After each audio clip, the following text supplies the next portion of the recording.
Cauca Noticias, con la información nacional. ¿Qué tal, don Carlos? Muy buenas tardes, bienvenido. ¿Qué tal, Adrián? Un saludo cordial para usted, para nuestros compañeros y colaboradores en las diferentes emisoras comunitarias, para quienes nos ven a través de la red social de Facebook y también a quienes nos ven a través de nuestros aliados en televisión, Zona D, Doble Clic, Canal 9 y Piamonte TV.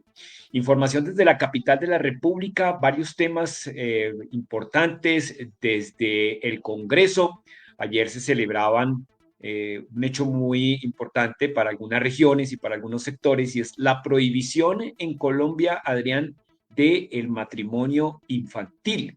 Esas niñas que son obligadas a casarse desde muy temprana edad y que pues a duras penas están saliendo de la adolescencia y de acuerdo a los criterios de quienes han avanzado en este propósito, pues se coartan los sueños y los objetivos y las ilusiones de muchas niñas. El tema también hay que analizarlo porque en algunas culturas, sobre todo indígenas, pues la concepción de la niñez o de ser mujer no va necesariamente ligado a la edad.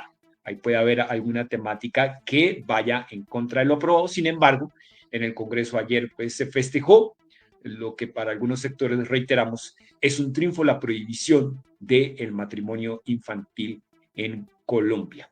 Por otro lado, también pues ha generado consternación y controversia en redes sociales, medios de comunicación, lo ocurrido con el representante Polo Polo y las madres víctimas de Soacha, quienes habían hecho una acción simbólica de las botas, y recordemos pues este hecho trágico en nuestro país de los falsos positivos, pues este representante sin ninguna pena decidió recoger las botas, llevarlas, no sé, a la basura, y eso pues provocó, por supuesto, la reacción no solamente de varios sectores, sino de las propias madres de Soacha, quienes ayer en pleno Congreso, pues también prácticamente intentaron en algún momento agredir al representante. Un hecho lamentable, ha sido totalmente reprochado, no solamente por, podría decirse, el partido de gobierno, los partidos como el Pacto Histórico y aliados,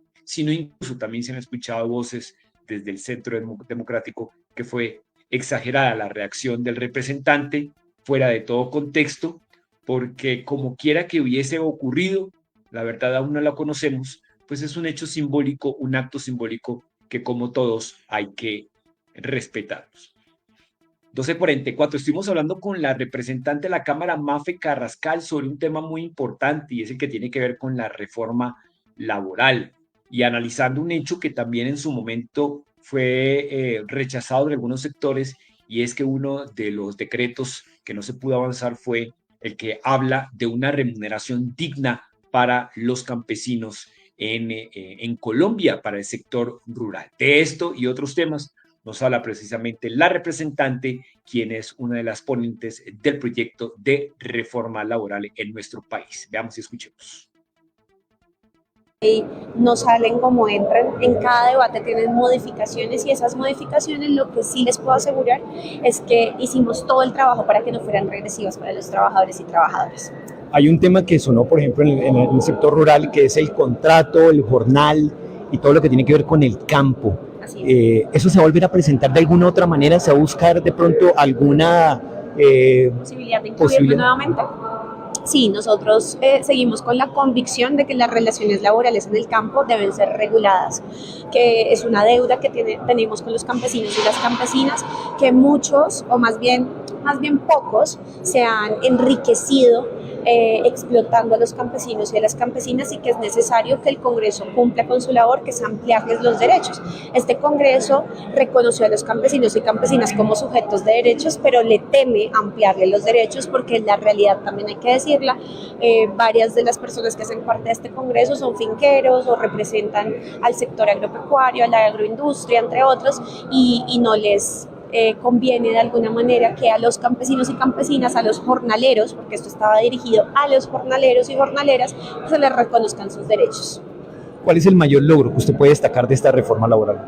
El mayor logro es recuperar derechos para los trabajadores y trabajadoras, 3 derechos particularmente que se perdieron con la reforma 189 de Álvaro Uribe Vélez.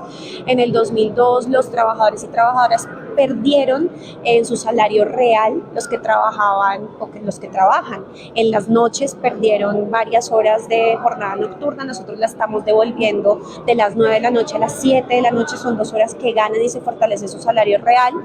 Y los trabajadores que ejercen funciones, que trabajan el día de descanso o ese famoso dominical y festivo, que también perdió porque antes se pagaba el 100% y actualmente se está pagando al 75%. Con la reforma laboral volvería ese pago completo de la jornada del día de descanso.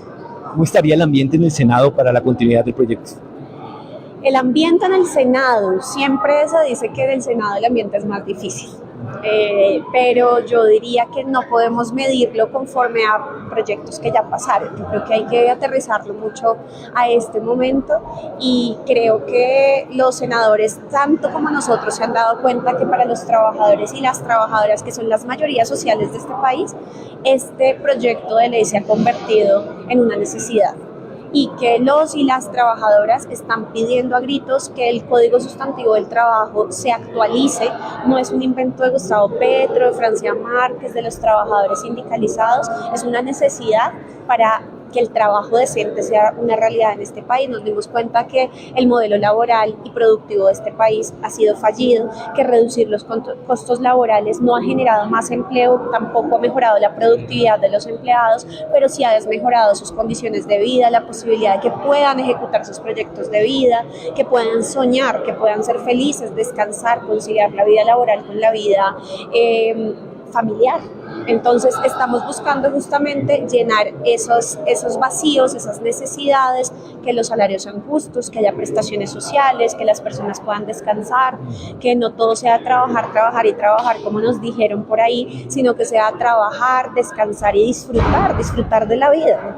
Disfrutando de la vida también de alguna manera se promueve, se produce y además se gasta, porque además el consumo de bienes y servicios al final es lo que mueve la economía, es ese círculo virtuoso. La demanda es lo que empuja la generación de empleo, la estabilidad de los empleos.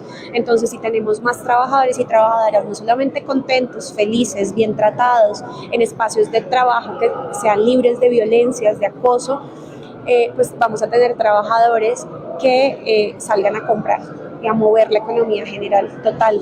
Nos vamos a beneficiar todos y todas, los empresarios porque les van a comprar más bienes y servicios, y los trabajadores porque van a poder hacer su proyecto de vida. Importante las declaraciones y sobre todo un tema que en una comunidad como la de Popayán, Adriano, Cauca, donde hay tanta informalidad, es bueno regular todo lo que tenga que ver con el contrato laboral y por supuesto ese tema del campo hay que volverlo a mencionar porque está mal remunerado el campesino en nuestras regiones.